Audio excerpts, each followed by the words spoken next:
Yeah, that sounds good. Yeah, I'll share a little story. I was a flight attendant for 10 years, and I loved it. Like, it was a super fun job. I had a great time, but there was like an emptiness in me around meaning. Like, I brought my spiritual nature, I brought my spiritual side to my job as a flight attendant, to, when I was working on the airplane. But I wasn't fully in integrity, and I hated like being super spiritual at home, and psychological things that I cared about and loved, and leaving that behind to get on the airplane. And I was looking for something, and 9/11 happened. And I Mm, happened to be in New York that morning. We flew out that morning. And crazily enough, it actually gave me an opportunity to step aside from the airline job and explore some new things. I was able to take time off.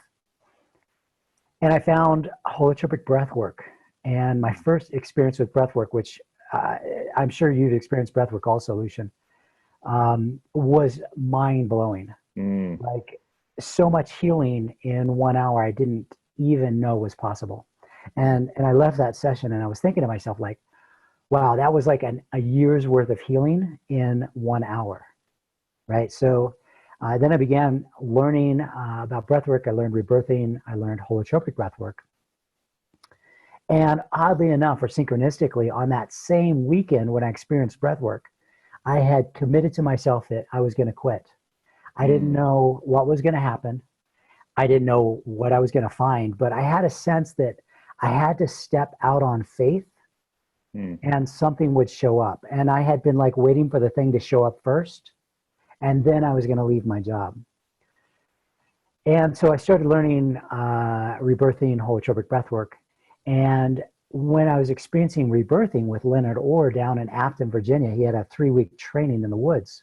Mm, We had a free afternoon, and someone said, "Hey, I'm going to lead Family Constellations if anyone wants to see it." And, I wasn't super sparked or anything. I was like, yeah, I'll go and check this Family mm. Constellation thing out. And that was absolutely life changing. Like, I remember sitting around the fire after the 4 constellations that we did, and I was astounded.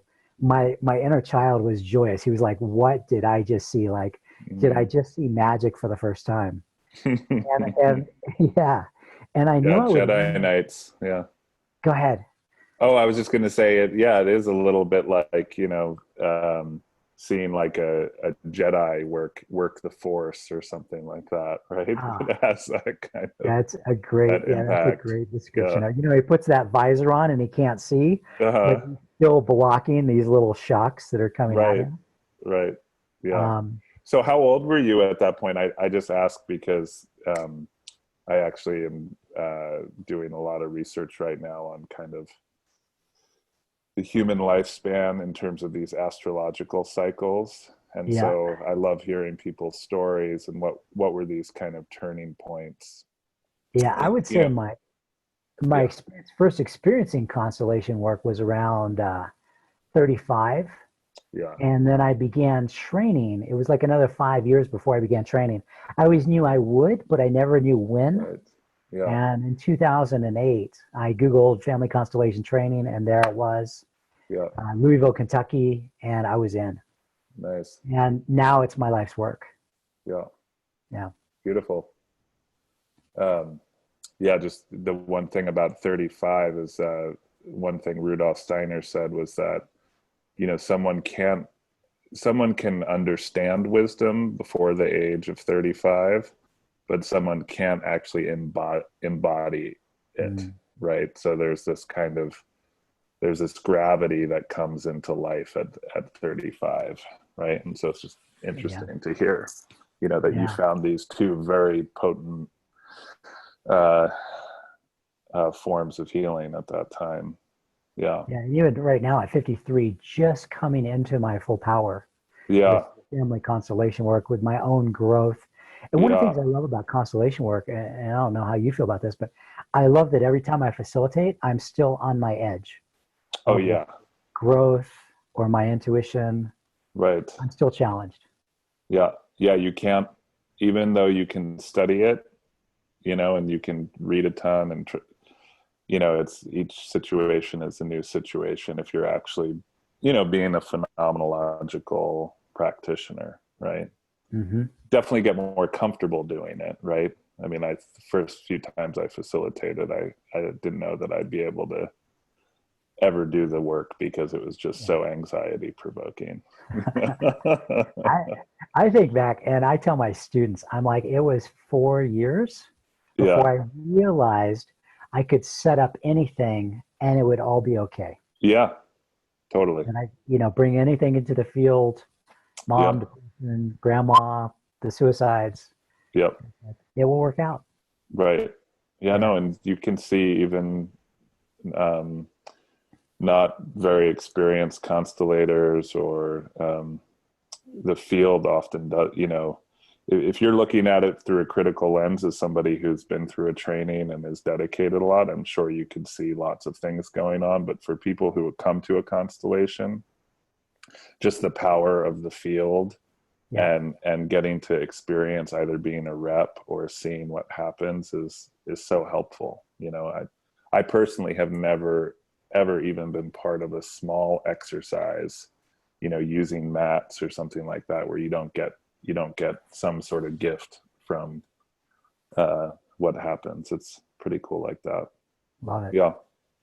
So um yeah, so I invited you to have this conversation because, you know, I've seen you post things on social media, on family constellation forums, and you shared a really potent post around, you know, the trauma or the idea of emotional incest, which is something that I have read a bit about. There's not that much, you know, I believe there's a few kind of self-help books on how to deal with the emotional incest, but there's not that much like in self-help or psychotherapy that really addresses it or um, calls that experience emotional incest. So, and you shared a bit about your experience professionally and personally. And so I wanted to interview you. So I guess we should probably start by just like, what is emotional um, incest? Like, Hmm. how do you spot that? How do you know if that's something you've experienced? Well, the premise with constellation work, as you and I know, which is quite beautiful, is that the proper order of things is that love flows down. That Mm, grandfather and grandmother, they love their daughter and they love their son, and then the son and daughter, our mom and dad, they love us, right? mm, So that love flows from the generations, from the elders to the youngers. mm, And one of my senses with this idea of emotional incest is that our mom or our mom or dad are not fully supported in life, and because they lack support, they lack nourishment. What they end up doing energetically is they end up combining their energy field with their children, mm, right? And there's an inappropriateness to it because in a way our parents are taking energy from us, or they are looking for added support from us, their children, mm, or they're getting their intimacy needs met. And maybe that's even the biggest one. It's like, and I want to hear about yours also, Lucian, your experience. My experience was my mother needed my energy, right? She mm, needed my energy to survive. She needed my energy for support. She needed my energy for her intimacy needs. mm, And I became her little partner mm, in our mother-son relationship. So instead of like mother and son, it was more like this. right. It was like mother and son. And the harm was, it messed up relationships with me for Mm, years. right. Curious how that resonates for you or your own journey with it. Yeah, I mean, I can definitely speak to that. Right away, I have a question though too, because you know, you talk Sure. about the love that flows, essentially from those who came before, right? When life flows that way, we can never repay the gift of life and all of that. But there's the idea of parentification, right? Where you talk about that kind of whole in, I see that a lot where Mm-hmm. parents weren't parented. And so you find a child with that kind of profound unconscious love for their parent. It's like, well, you didn't have a mother, I will fit into that role, right? You didn't get something you need, I happily will give it to you, right? And that unconscious. So that's kind of what we call parentification, right? So that's kind of like you use the model of like the partnership as the kind of emotional incest, right? Or the more when a parent partners their child in that sense, where the parentification would be kind of where the child then goes into the place of the missing grandparent or whatever the grandparent wasn't able to give the parent, right? Mm-hmm. So And I I think guess that my Bible. question is, how do you distinguish the difference? Because I think in many ways those relationships can look really, really similar. In other words, when a child is put into the role of being the parent or versus being the partner. Mhm. Does that make sense? Yeah, it Yeah. totally makes sense. Yeah. To me, as I've really become to understand that, they're significantly different. Yeah. But in the way that the energies Yeah. between us and the parent can be merged, can be combined, they're very similar.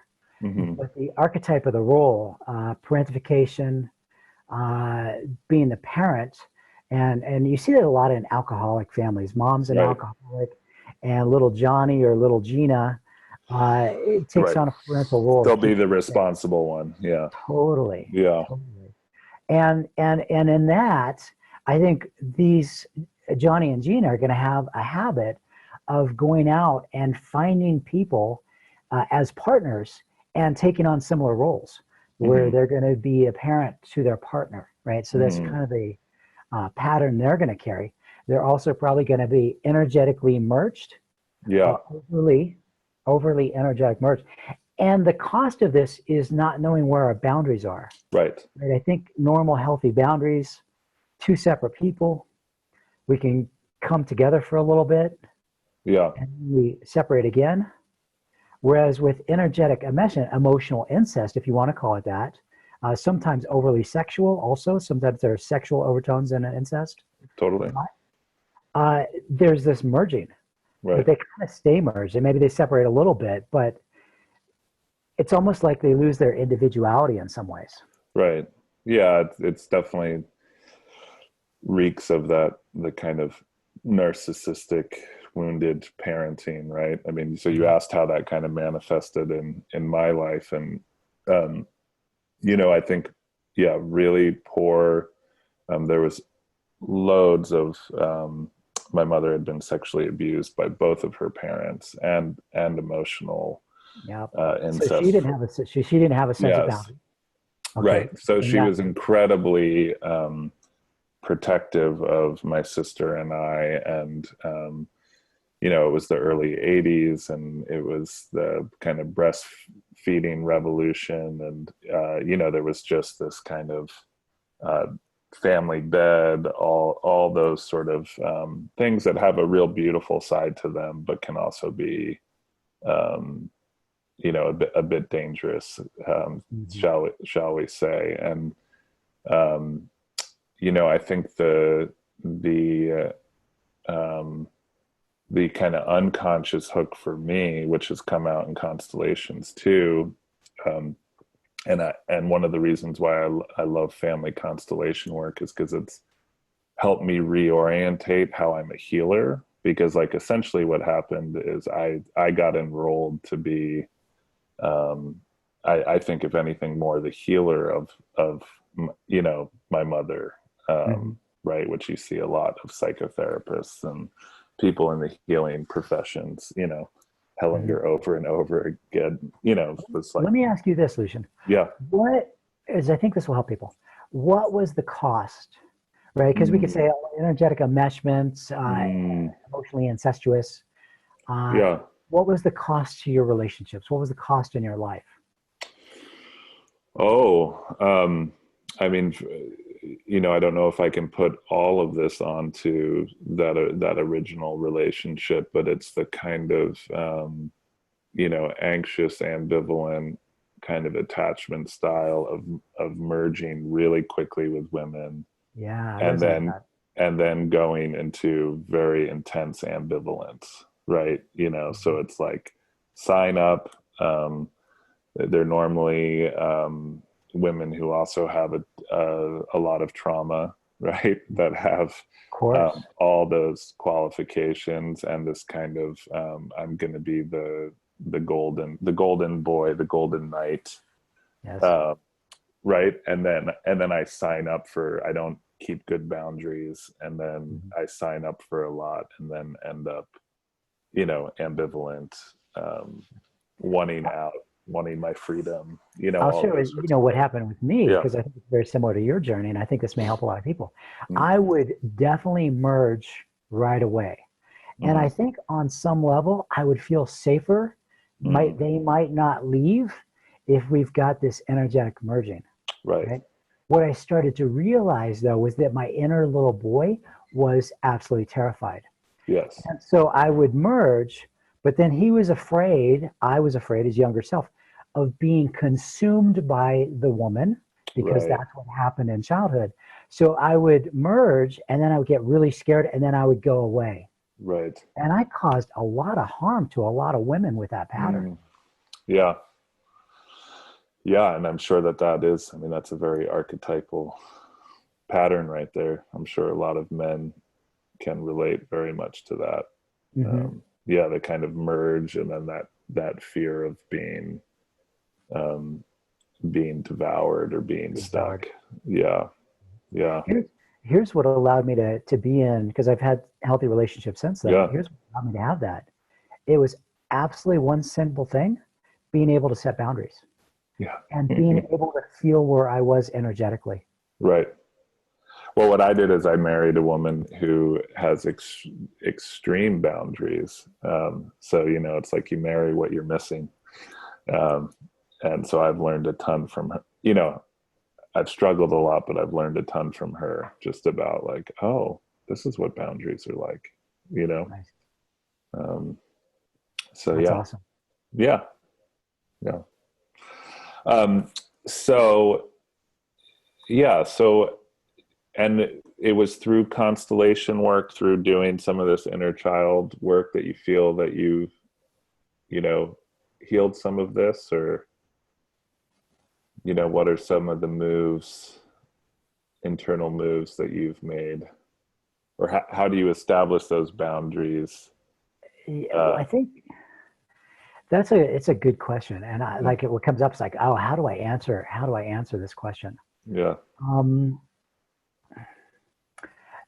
here was a key for me: attunement to my little boy, attunement to my inner Mm, child, and knowing moment to moment where he was at and what he needed, and putting him first. Like I would not put the relationship first because I knew that the relationship depended on my relationship with my little boy.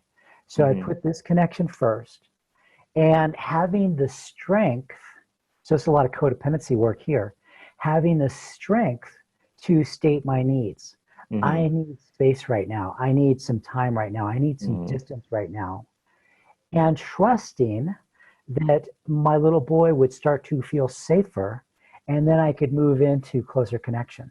right. But a key for me was having to put my inner wounded little boy first and Mm, making sure his needs were met first and being willing to fight for him and mm, not sacrificing his needs for this longing for the connection.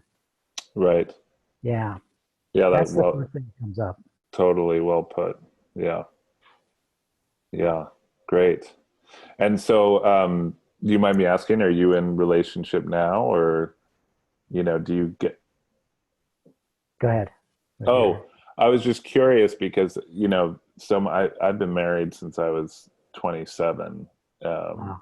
and I was just out of my graduate program at that degree too. So much of the kind of work that you just described that I've done has been in the context of a committed relationship. So, and I do a lot of couples counseling in my practice, and so I'm always really fascinated by, because our ability to project in the early part of a relationship, right? Like this thing of like what attracts us to other people is so deep and unconscious most of the time, right? Yeah. So I guess kind of my question is like, the way you're describing, it's like, you know, um, even like who is attracted to whom when you're in the room? Is it the little boy, right? Is it the adult?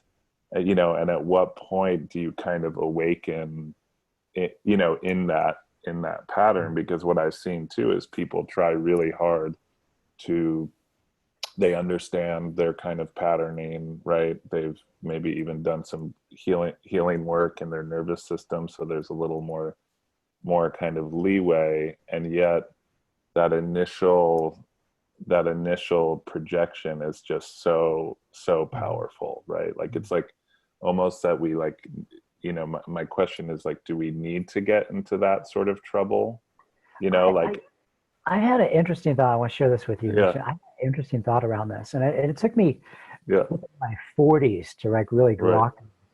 But I believe we're going to have an energetic template that right, we are attracted to. yeah, And I think it is going to be relevant to a similarity of our wound.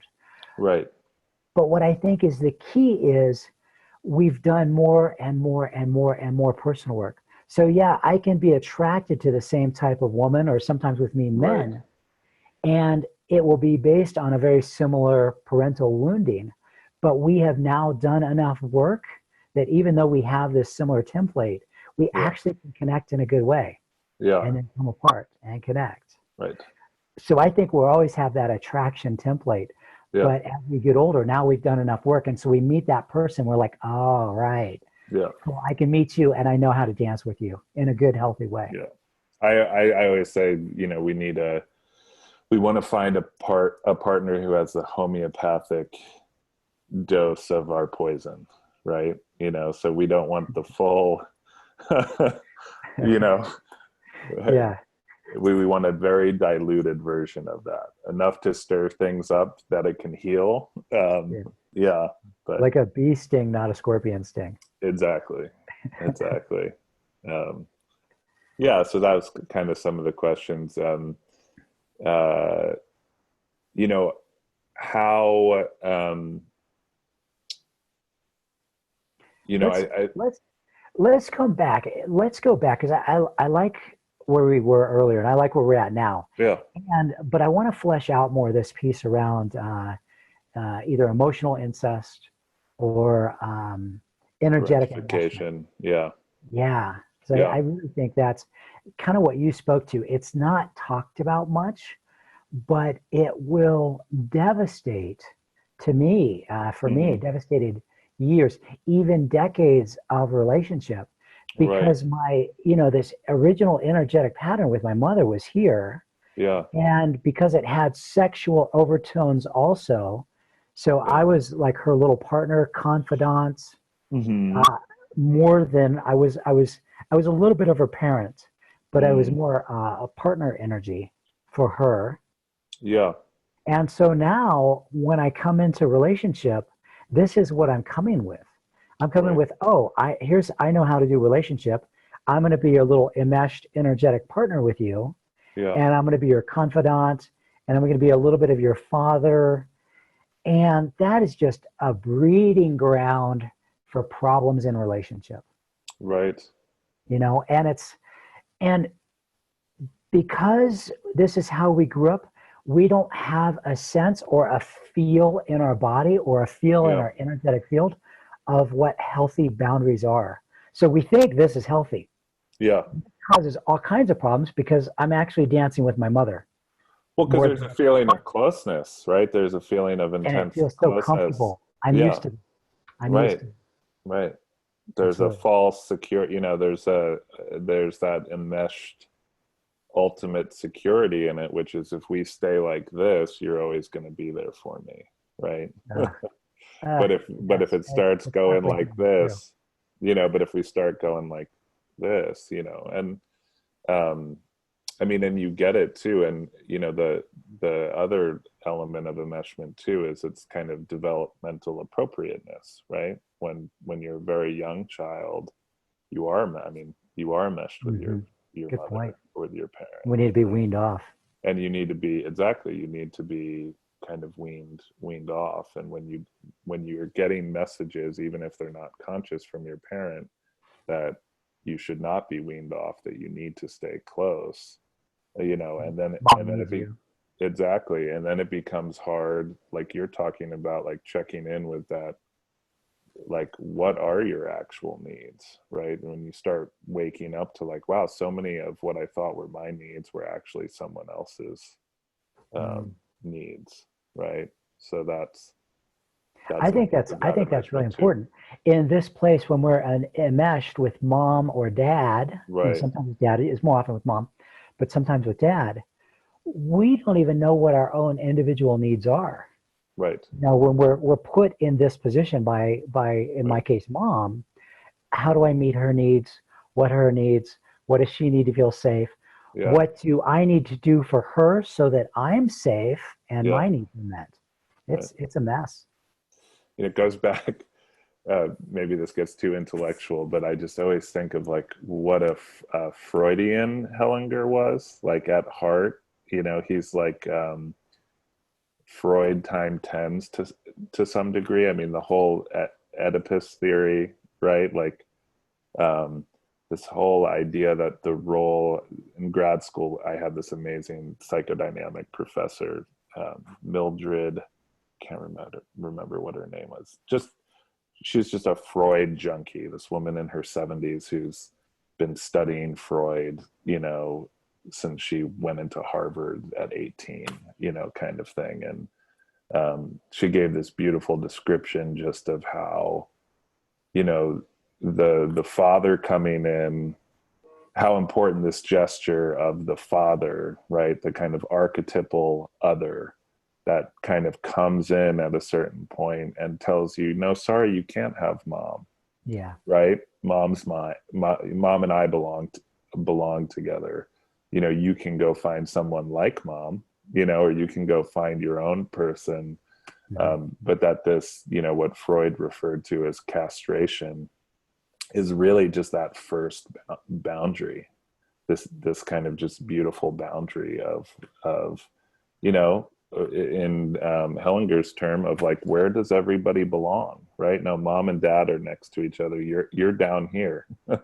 Mhm. And what I see in my practice, in my own childhood too, was just that there's so many especially when there's been trauma in the mother's life, it's very hard, I feel like, and men who haven't been fathered themselves don't really know how to come in and do that. Mhm. um, and a lot of women who feel threatened by that or don't want that to happen because of their own Are, trauma or anxiety. are you familiar with the book No More Mr. Nice Guy? I am familiar with it. I haven't read it, but I remember, I It's don't like know, 10 uh, years ago when that came out. great book. Yeah. Life changing for me as a man to Mm, recognize where my patterns came from. I was talking to him on the phone one time, and he said something beautiful to me. He said, "It's very normal for a boy to fall in love with his mother. Like it's right. one of the most normal and beautiful things in the world. The Right. problem is when there's no man or male energy, because a man could Right. be there but not be holding any space in the house to keep it safe Yes. for the little boy to fall in love with his mother and merge with her, there needs to be a man energetic presence in the house to Yes, keep them safe in that. absolutely. Yeah, I feel like that's very, very important. Um, oh gosh, I had another question in there. So going back to so can you tell a little bit more about your story too, in terms of like why do you think it was that you end up having to fill that role Yeah. of partner, um, kind of in your family system?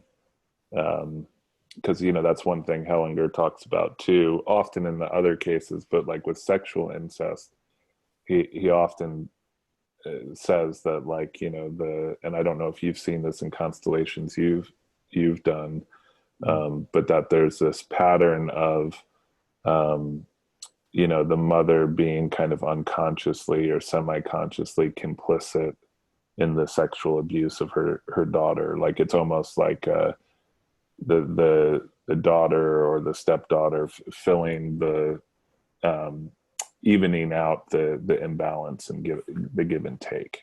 Um, Mm-hmm. or if a partner doesn't want to be there for intimacy, saying, "Why don't you take my child?" Essentially. Um, Mm-hmm. so I'm curious. Well, my journey, my journey with my mother was more neglect. It was more neglectful. Mhm. She didn't really have mothering instincts, and she really wanted Yeah. me on my own, taking care of myself, Okay. raising myself. I remember I was like 11 years old, and I was at that point started cooking for her. So I Yeah. really started meeting her emotional needs at that point.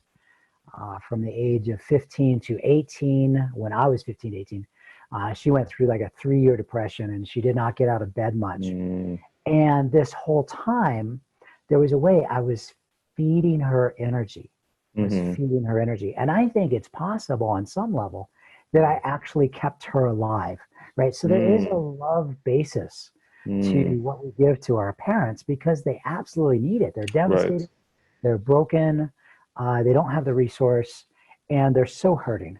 And so out of love, right, we give to them. So my journey was giving to her energetically. As I mentioned, there were sort of sexual overtones. There were inappropriate, like Mm, giving her massages that really should have happened as like a 13-year-old boy. right. Uh, just, uh, but I think on some deeper level, she actually needed that energy from me, Right. right? Um, so I did what I could to love and support her through a difficult time for both of us.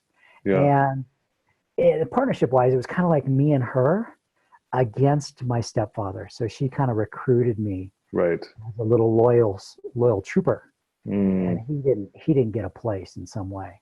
right. Yeah. So it was like, for whatever reason, and this seems to be the case, and is often that children will be born who seem to have more energetic resources than their parent, right? Like what you're describing was, this unconscious, deep unconscious bond and love you had with your mother. And for whatever reason, she didn't, um, she needed a lot, right? And Yeah, yeah. wasn't able to give because there was a lack there. And you kind of unconsciously, said, well, I can give that to you. Yeah. Hmm. So is your mother still alive? No, she passed away about 10 years ago. Okay. Yeah. And so you started to become aware of this pattern, or even of the idea of emotional incest. Was she still alive at that time? She was. There was, still patterns going on. I think a big part of my journey, my healing, Mm. was really starting to grasp this idea of energy. Yeah. That I'm an energetic being, that I have an Right. energetic field, that my Right. mother's an energetic being, she has an energetic field, and that our energies can merge. They can be Yeah. too merged. Uh, they can be too distant. Like if we're in a partnership and our energies are too distant to maintain the connection. Right. So really grokking this deeper level of energetic sharing Yeah. and energetic connections was pretty big on sort of the upward movement of starting to heal. Yeah. Yeah. Yeah. Great. Um, and then I'm just trying to think of. I know I have more questions. Um, What's curious to me, and I want to emphasize this a little more. I think we can add value here. Is again the steps that we took towards healing. right. We talked a little bit about that with the boundaries and the inner child stuff. Yeah. You and I have both healed a ton of this, and Right. for so many, it's hard to. One of the reasons this is so hard is because it's on an energetic level, and because of that, it is so hard to see. Right. With sexual incest, an actual perpetration, an actual penetration, actual taking, actual touching, Yeah. very easy for us to know, oh, something wrong happened because Yes. there's been a physical contact Right. and we can see it. So it's Yeah. measurable, it's quantifiable. Because emotional and energetic taking, energetic Mm, penetration, energetic overly like this, because they're terrified, we can't name it, we can't quantify it because it's right. happening on an energetic level. And so those of us who have this experience, it is so much more difficult to get healing and help Right. because Well, the it's not. first step, and one of the things that why I wanted to interview you around this is I call it like the Rumpelstiltskin effect, right? Which is like you have to name it, right? That's the first, right? That's the whole fairy tale of Rumpelstiltskin, right? Like the I think a power lot of in people think naming they it. had great childhoods, but were energetically enmeshed and don't even realize it. Oh yeah, I mean, I have clients who think they're fantastic parents because they're emotionally enmeshed with their child. Yeah. Actually working with the parents in this situation. I mean, um, I see it over and over again, especially, I live in the Pacific Northwest in Portland, Oregon. You got a lot of, uh, and it's beautiful and it's so natural for parents to want to give to their children what they Yeah. didn't receive. Yeah. But often it comes out of, a real wound, right? Yeah. And so I I think think it's that's really, important. Let's yeah, emphasize that. it's really important I that, say a lot. I yeah, want to give my kids yeah, what I never received, right? yes, Because maybe their relationship with their mother or father is so broken. I'm going to give them what I remember received, right, but they're still coming from their wound. They haven't healed right, their wound yet. And so yeah, they're actually doing it in a way towards rejecting their own parents. yes, In a way, they're like kind of like a screw you to their own parents. And I'm going to give, and they become so close to little Johnny or little Gina, yeah, but they're actually just perpetrating the wound on the other side. Maybe they were very disconnected and their parents never connected with them all. So they come like this. yes, yeah. Um, Oh, and and it until, also it often leads to divorce too. I see a lot of couples who come in and that that enmeshment with the young child is so strong that there's no room for the partner. yeah, Um, and sometimes because it's safer with a child to be intimate absolutely, than it is safe to be with the parent or the, absolutely, not the parent, the yeah, partner. yeah. Oh my gosh, yeah. For people, I mean, I think everybody has trauma, but for people who have really severe childhood trauma, the the profundin, profundity of the purity and security of a child's love is, Yeah. I mean, it's awe-inspiring to know that, the only thing that even comes close to it is, maybe those early feelings of the romantic, like when you're falling in love with someone. I mean, the new parent brain looks very similar to the newly in love brain, the same Mhm. levels of oxytocin and dopamine and norepinephrine. So Mhm. it's this whole act of bonding and belonging. So, so how do we help people identify this idea of energetic enmeshment? Let's play with that. Right. Yeah. So you want to take this example, let's say, of a parent, um, who is kind of giving in, let's say they were abandoned or didn't have a safe parent to connect with, and so then they want to be that I'm always there for my child, right? And when you have that wound of having a parent who wasn't reliably there for you, you project that kind of onto your child, and you think that they just need you all the time, and that Right. separation is going to be excruciating for them, right? Right. Because it was for the Because parent, it because it was was for for us. you. Yeah. I mean, I do think this is complex because I also think, I mean, I personally believe in things like, reincarnation and karma. Even if you don't believe in that sort of stuff, there's um, personality types, right? Some children are going to tend to be more clingy or more needy, and it's not always just based on an enmeshed relationship with a parent. Mhm. Some children are going to naturally need more freedom. Yeah. So um, on a practical level, yeah. my sense is that if we feel overly close to mom and Yeah. dad, if maybe we have a sense of that we carry some of their burdens, perhaps, Mm-hmm. if we have a tendency to merge with partners and then perhaps become distant, Mm-hmm. if we have difficulty setting boundaries, if we Right. have difficulty setting energetic boundaries, I need time and space. And to Yeah. me, these are all indications of originating problems with our parental relationships where there are problems with the boundaries. Uh-huh. We didn't know on some level, we don't have a sense or familiarity with this Mm-hmm. idea of healthy boundaries. Right. Yeah. Yeah. So I mean, what you're describing, I'm sure for some people who would listen to this, it is very much that kind of that anxious ambivalent um, Mhm. patterning, right? Of Mhm. like kind of needing intense closeness and at the same time dreading it because Yeah, it's going to mean huge burdens and sacrifices, or yeah, at least that's what it feels like energetically. yeah. And I feel Um, like on a healthy level, it's being able to merge a bit, but mhm. also being able to be fully independent. Right, And then we navigate dancing between those two right, in a good and healthy way. Like that's ideally yes, where we want to be.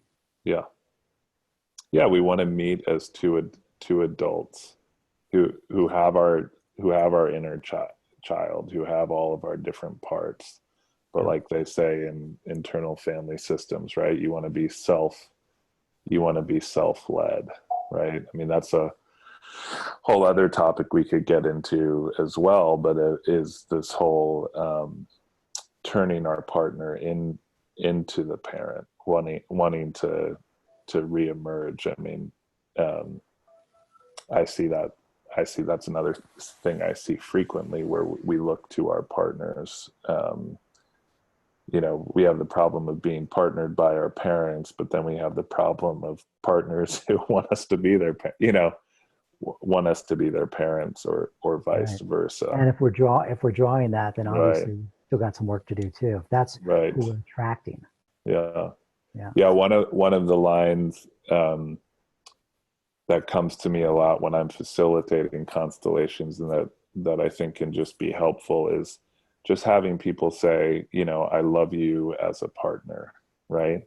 Mhm. Or I love you as a mother, just the way a son should love a mother, or vice versa, right? Like just to that whole kind of another fairy tale, like the Goldilocks, right? Like when we have that right relationship with our parents or with our partners, there's that energetic sense of ease, right? Of kind of being in ourselves and being in relationship, right? So I guess that's another good energetic, like when we're in a relationship and we feel like, oh my God, this feels way too overwhelming, right? Mhm. Or the opposite, this feels so underwhelming, right? Like only a little piece of um, our needs are being met. Like those are all good signs. Like, okay, well, are we in the right position? Are we in the in the right order. Um, yeah. Does that make sense? Hmm. Yeah, especially So from a constellation lens. Yeah. yeah, yeah. I mean, that's. I know the. Also, we can bring in a constellation lens. How, as a constellation facilitators, to me, how we would work with this issue, because with constellations, those of you who don't know constellations, Right. we're looking at an energetic level, not a psychological level. There's a little psychology to it, but we're Yeah. shifting the energetic patterns that live within us and live within our family systems. Hmm. And so, to me, from a constellation level, the way we're going to try to perhaps bring healing for energetic enmeshment issues is to take the energetic patterns that are being put on us by our parent and try to reconnect these patterns to the more appropriate source, which is their own mother or father. Right. Like, can we work at an energetic level and Yes. bring energetic resource to our mom or dad by working with the energetic patterns between them and Hmm. their mother or father? And it's a Right. beautiful tool. Yeah. Yeah. And when that's not there, have you ever had the chance to work with Stefan Hausner? Have you ever I've gone seen to him one? work a couple times. Yeah, Yeah. wonderful facilitator. And one of the things that I really learned from him that I use frequently is he has a line he frequently says, which is like, "Whatever it all is, I you know I leave it with you." Right. So sometimes even when there's so many generations and you can't find that that energy for the parent, right? That there can just be that acknowledgement, right, Hmm. of seeing the parent's pain, but also knowing that the past is the past and we're powerless to change it, right? As a 13-year-old, you're not responsible for your mother's pain, right? In a way, I Yeah, mean, we take it on. yeah, we take it on. We shouldn't be responsible. We shouldn't be. Yeah, Yeah, we take it on, and yeah, there's a huge cost long term. right, right. Yeah, yeah, and there's As we that. go through life trying to save people, et cetera, et cetera. Those are our Mm, partners. I right. can save you. I can save you. I can save you. Right.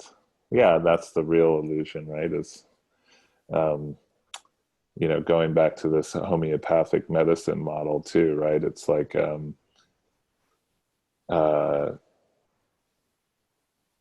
it's only through the self, I think, in a way that we come into healing. The other people are acting as these homeopathic agents in our life, right? These Hmm. healing crises that we have. Hmm. Um, uh, yeah. So, any other suggestions for people, or one of the things, because one of the things I appreciate so much about family constellation work, um, that would also be unique to this issue is how to kind of hold these energetic boundaries, which for some people may mean needing to create kind of boundaries where they're not interacting with their family or other people in their life, and yet still holding that kind of profound love. Um, you have anything to say about that, like, or even how you've navigated that with um, having Yeah. to put up these energetic boundaries with your mother or with your family, um, and at the same time um, still being able to have that deep love for them? Right. You speak to something really important, right?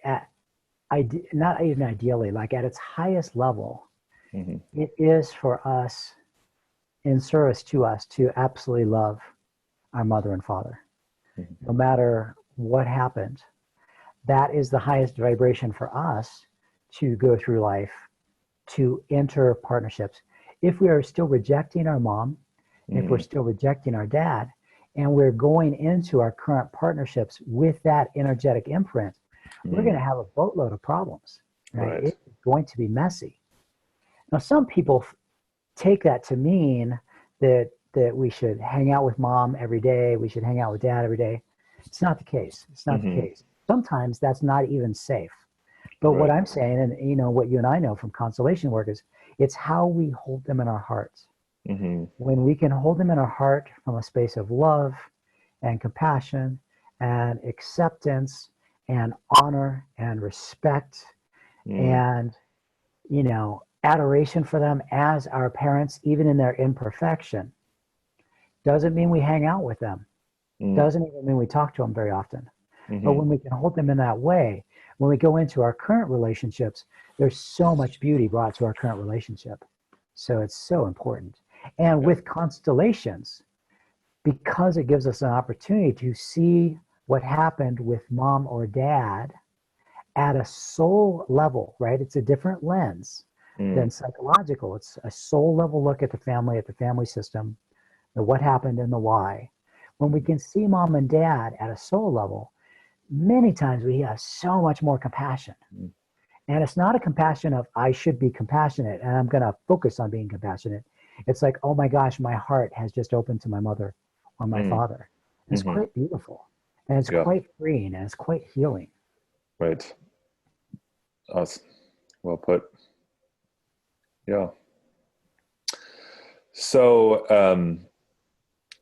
so how can people contact you, or you work with Oh, individuals and I do constellations, or you do it all, or yeah, nah, yeah, yeah. I don't really work with individuals anymore. I love working with groups. So that's really Okay. how I work Okay. on a constellation level.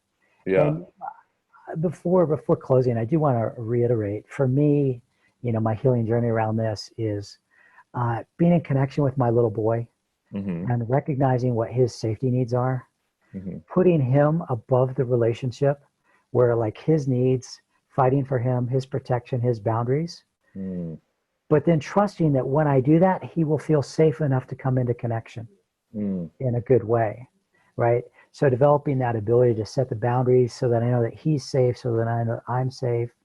And as you brought in, what are my needs as an mm-hmm. individual, separate from my mother, separate from my Mm, partner? What are my own needs? What are my individualistic needs? mm, That's a real health. And from that place, when I'm coming in with my needs fulfilled mm, and meeting my partner with her needs fulfilled, and now we're meeting, mm. I think it's absolutely beautiful. So, It's a that's nice image to think of, like forming, even as a couple, let's say, and you don't have biological children, but kind of forming your own internal healthy family system, right? yeah, Where you two are the adults, right? You each have your inner children that you bring to the relationship, yes, right? And just like in a blended family, right, you would be responsible for your biological um, yeah, children, and she would be responsible for yeah. hers. Or yeah. Someone said something beautiful once of my former partner and relative to our relationship. And this person said, or the way I approached it, the way I approached our relationship was like, look, to my former partner, I'm like, I will hold you and you hold your little girl. Mm-hmm. Right. But I don't want to necessarily hold your little girl, but I'll hold you while you hold her. And Right. she would hold me while I held my little boy. Right. And I thought that was, for some reason, that just really struck me as powerful medicine.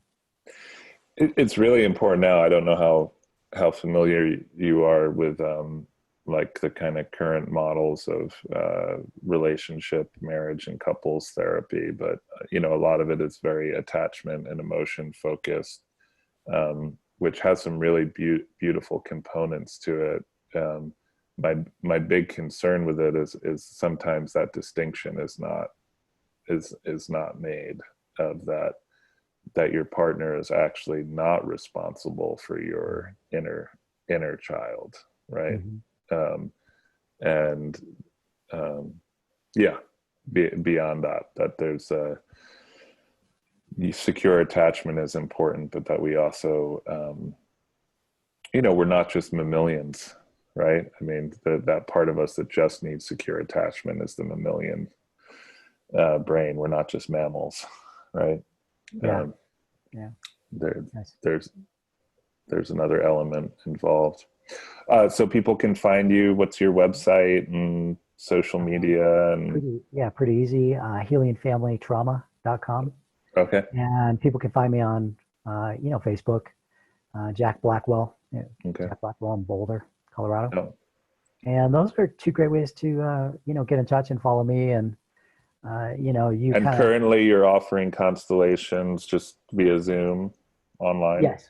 Yeah, Okay. currently I'm offering constellations online. I'm offering a constellation training. I have, for those of you who are facilitators, I have a beginning level training, which is 20 days. And I also have an advanced training, which is another 20 days, which is completely new and separate material. Yeah. And yeah, that's the work that I'm trying to bring to the world. So yeah, thank you Cool. for inviting me to the interview and the Yeah. conversation. Yeah, it's been great. Nice to connect. Yeah, totally.